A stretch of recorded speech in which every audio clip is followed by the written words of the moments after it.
Okay, as I solder this motor, we're gonna have a quick video about stripping gears in larger cars. So this primarily happens with the 5th scale cars, the X-Maxes, Creightons, all these larger cars, DBXLs. And so there's two reasons that the gears strip. And so I'm gonna kind of make this video for when customers come in and they strip gears and then they put them back in, or we replace them and they strip them again.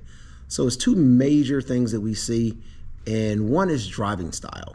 So if you're very, very hard on your equipment, then that's going to generally, cause to strip gears. If you take your real car and you put it in park or neutral, you rev it to 5,000 RPM, and then you drop the clutch or throw it in drive and skirt from every light, your transmission is not going to last too long. So the RC cars are kind of the same thing. I mean, there's cush drives and suspension and all this kind of suspended gears, all this stuff to kind of soften the blow, hardened gears, but hardened gears are just stronger. They're not totally indestructible.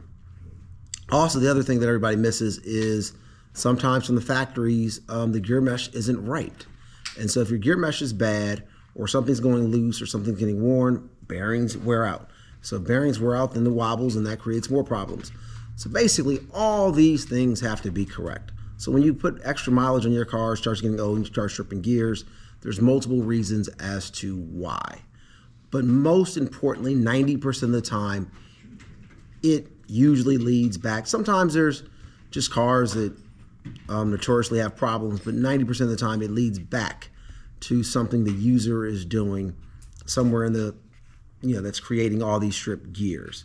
Overpowering a car with motors that, we have a guy that has a motor that's 2 times the size that came in the car, and then he keeps breaking the car and wonders why. So that's kind of why it happens.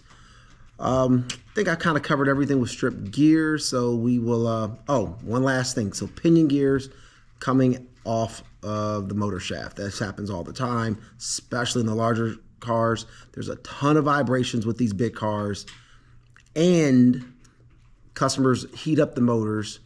And so then you heat up the motor, so Loctite no longer works. Once again, if you want to remove some of the Loctite, what do? Heat it up. So you heat up the motor, Loctite is no longer your friend, and all the vibrations, the next thing you know, your pinion gear's loose, and so on and so forth. And so we see this a lot with the bigger cars. These bigger motors, they're not made to the same tolerances as 10 scale racing motors. That's why they cost the same thing sometimes. So yeah.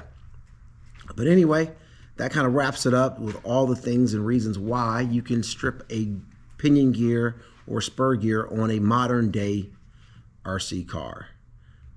Thank you very much, and I guess I'll see you at the register.